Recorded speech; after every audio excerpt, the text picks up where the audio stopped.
पृथ्वी के सबसे पहले समुद्री जल की उत्पत्ति कहां से हुई, इसे जानने के लिए हमें 4 अरब 60 करोड़ वर्ष पहले की ओर देखना होगा, जब सौरमंडल में असंख्य धूल और पत्थर के टुकड़े गुरुत्वाकर्षण के प्रभाव से एकत्र हो गए थे, गठित होकर एक सजीव गोला बन गया। यही हमारा प्रारंभिक पृथ्वी था। पृथ्वी ने अपनी गुरुत्वाकर्षण के साथ निरंतर बढ़ने के साथ तेजी से संकुचित होना शुरू किया। बड़ी मात्रा में ऊष्मा और शक्तिशाली गुरुत्वाकर्षण के कारण अनेक छोटे ग्रह पृथ्वी से टकराने लगे। विभिन्न ऊष्मा के तहत जब लोहे, निकेल जैसे तत्व पिघल रहे थे, उस समय पृथ्वी द्रव अवस्था में थी। भारी पदार्थों के नीचे जमा होने की स्थिति में पृथ्वी ने धीरे धीरे भूकोर का निर्माण किया। हल्की सामग्री ऊपर उठने लगी और उसने पृथ्वी के मेंटल और क्रस्ट का गठन किया। उस समय पृथ्वी अत्यधिक अस्थिर थी। भूकंप और ज्वालामुखी पूरे ग्रह में फैले हुए थे। अनेक लावा और मैग्मा धधक कर बह रहे थे। उस समय के सतह का तापमान उबाल बिंदु से अधिक था और समुद्री मैग्मा ने पहले जो बड़ी मात्रा में बर्फ निकली थी, वह जल वाष्प के रूप में उगलने लगी। चूंकि सतह का तापमान उबाल से अधिक था, ये सभी पानी भाप के रूप में प्रारंभिक वायुमंडल में मौजूद थे। साथ ही धूमकेतु और क्षुद्र ग्रहों के लगातार टकराव ने भी पृथ्वी पर काफी बर्फ पहुंचाई, जो भाप के रूप में वायुमंडल में संग्रहित थी। इसीलिए कुछ करोड़ वर्षों तक पृथ्वी का आकाश काले बादलों से घिरा रहा, जैसे नरक। समय के साथ क्षुद्र ग्रहों की टक्कर धीरे धीरे बंद हो गई और पृथ्वी का आंतरिक तापमान कम होता गया, जिससे भूपर्पटी ठंडी हो गई।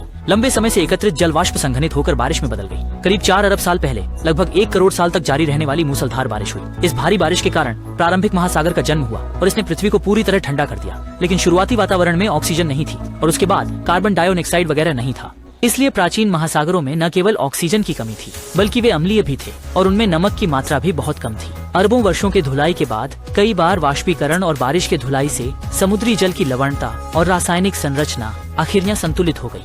लगभग 38 अरब साल पहले समुद्र में सबसे पहली नीले शैवाल के रूप में एक कोशिकीय जीवन का जन्म हुआ। जैसे जैसे शैवालों की संख्या बढ़ी, प्रकाश संश्लेषण की प्रक्रिया के माध्यम से पृथ्वी पर लगातार ऑक्सीजन का प्रवाह होने लगा। लगभग 2 अरब साल पहले लावा पृथ्वी के आंतरिक भाग से ऊपर की ओर आया और ये दरारें बनाते हुए समुद्र के पास फैलने लगा, जिससे धीरे धीरे आज के अटलांटिक महासागर और हिंद महासागर का गठन हुआ। समुद्र का रूप आज जैसा है, यही से विकास हो गया।